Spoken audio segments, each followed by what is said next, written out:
بسم الله الرحمن الرحيم الحمد لله رب العالمين والصلاة والسلام على رسول محمد وعلى آله وصحابه أجمعين أما بعد فأعوذ بالله من الشيطان الرجيم بسم الله الرحمن الرحيم يا أيها الذين آمنوا قوا أنفسكم وأهليكم نارا. So my dear brothers and sisters, inshallah I'm going to teach today about Islamic education and how to raise children according to the Quran and Sunnah and the practice of the early generations of Muslim. And inshallah at the end of the course I will explain properly what are the main qualities that you have to aim to create in your children. Those main qualities that are very important to understand, main qualities, and then you have to work for them. So that inshallah will come later on, but in the beginning there are something just to compare Islamic education and also the secular education, what the difference between both of them is. No doubt actually, this education, children's education and raising children or bringing up the children, it actually is a very important issue in our time. If you go to any library, you can find actually there's so much literature about raising the children and their education. And also the media, everybody has so much focus on the children. And sometimes people are confused really what to do because there's so much to read and so much to understand before having children. That's why you can see really many mothers and many families, even before the child is born, they spend so much money, so much time to buy all those things that they think it's going to help for the children.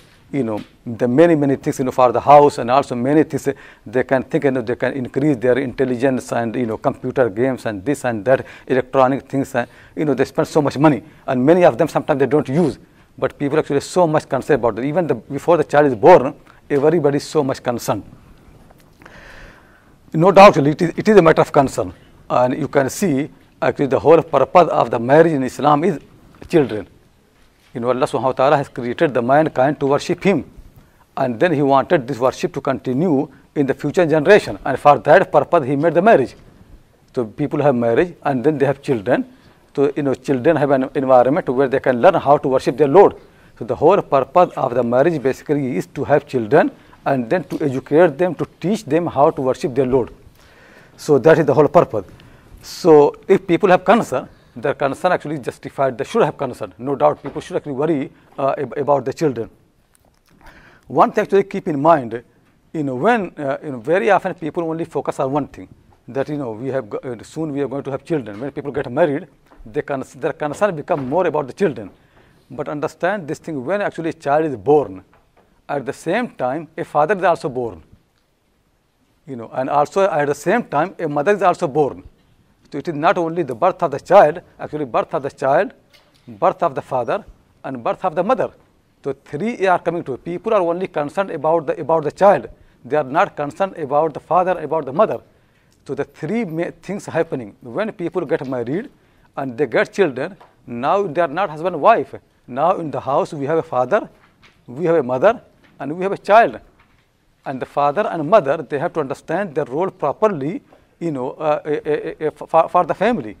Before having children, husband and wife, it is something different. But as soon as you get a child, you are not the same. Now you can't treat your wife as a wife. Now she is the mother of your child. And the wife should not think about their husband just as husband. Your husband now is the father of your child. So now new things actually evolving in the family, new things emerging in the family. So we have got a father, we have got a mother, and we have got a child. To understand this thing properly, that whenever a child is born, it is not that we have got a child born. At the same time, we have got a father born and also a mother born. So there is a father, there is a mother, and there is a son or there is a daughter. So this one thing keep in mind. Now actually, when these three elements are there in the family, what will happen?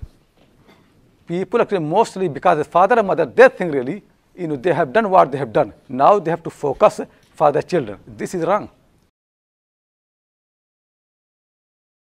Social learning theory of modeling is seen to be a key way in which some people do go off the track. But of course, as Muslims, we remember that people have accountability for their actions in most circumstances.